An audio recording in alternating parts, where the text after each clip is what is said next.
KA Paul sir వచ్చారు అంటే మామూలుగా ఉండదండి. పవర్ఫుల్ పంచులతో దడదడదడలు ఆడించేస్తాడు ఆయన. ఫోటోలు దిగడానికి దావోస్ వెళ్ళి పోజులు కొడుతున్నారు అని చంద్రబాబు మీద సీరియస్ అయిపోయాడు కేఏ పాల్.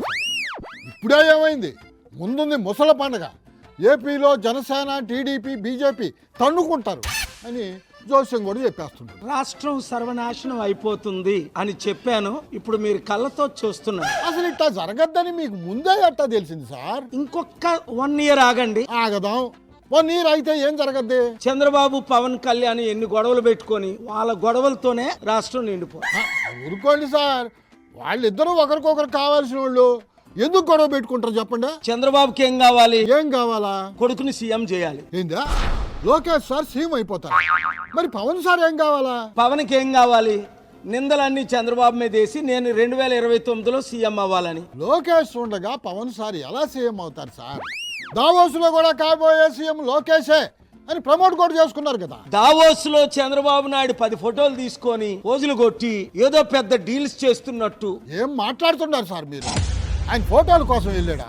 -6 degrees చలిలో పెట్టుబడుల కోసం అంత కష్టపడితే మీరేమో ఫోటోల కోసం వెళ్ళారని అంటారు. ఏంది? దావోస్కి వెళ్ళి చంద్రబాబు నాయుడు ఏం తీసుకొచ్చాడు? ఒక కంపెనీ తీసుకొచ్చాడా? పెద్ద పెద్ద వాళ్ళని కలిసి చాలా చర్చించాడు సార్, మీరు చూడలేదా? ఏందా? ఓల్డ్ ఫ్రెండ్ నేను పరిచయం చేసిన బిల్ గేట్స్ తో ఫోటో తీసుకుంటున్నాడు. ఈయన కొంచెం పెద్ద చైర్ వేసుకొని. ఓహో, బిల్ గేట్స్ కి చంద్రబాబుని పరిచయం చేసింది మీరేనా? బతిమాలితే నేను పరిచయం చేశాను. మీ అందరికి ఆ సంగతి తెలుసు. చంద్రబాబు నాయుడు గారు చెప్పారు. ముందు వచ్చిన చెవుల కంటే వెనకొచ్చిన కొమ్ములు వాడి అన్నట్టుగా పరిచయం చేసిన మిమ్మల్ని వదిలిపెట్టేసి వాళ్ళిద్దరు కూర్చొని మాట్లాడుకున్నారు.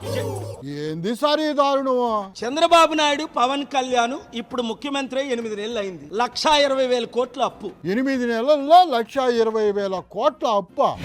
ఓయమ్మో, అంటే నెలకి 15,000 కోట్ల రూపాయలు అప్పు. నెలకు 15,000 కోట్లు అంటే రోజుకి ఎంత సార్? రోజుకి 500 కోట్లు అప్పు చేసి ఈ రాష్ట్రాన్ని సర్వనాశనం చేస్తుంది పవన్ కళ్యాణ్. అప్పు తెచ్చే చంద్రబాబు అయితే మధ్యలో పవన్ సార్ ఏం చేశారు సార్? చంద్రబాబు ఒక తొత్తు మోదీకి. ఊరుకోండి సార్. పవన్ కళ్యాణ్ ముఖ్యమంత్రి చేయడానికి ఆల్రెడీ ప్లానింగ్ లో ఉన్నారు. అవునా? పవన్ ముఖ్యమంత్రి అయితే మరి చంద్రబాబు సంగతి ఏంటి సార్? బీజేపీ వాళ్ళు చంద్రబాబుని మళ్ళా జైల్లో పెడతారు. ఓయమ్మో, ఇదేదో Malayalam crime web series story లాగానే ఉంది కదా. నిజంగా పవన్ సార్ సీఎం అవుతారంటారా? ఇప్పుడు నడుపుతుంది పవన్ కళ్యాణే, చంద్రబాబు కాదు. సరే, ఈ మొత్తం డ్రామాలో బీజేపీ పాత్ర ఏంది సార్? పవన్ కళ్యాణ్ ఏం చెప్తే బీజేపీ అదే చేస్తుంది. ఏందో మీ మాటల్లాగే ఈ రాజకీయాలు కూడా అస్సలు అర్థం కావడం లేదు. మైండ్ అంతా హీట్ ఎక్కిపోతుంది సార్.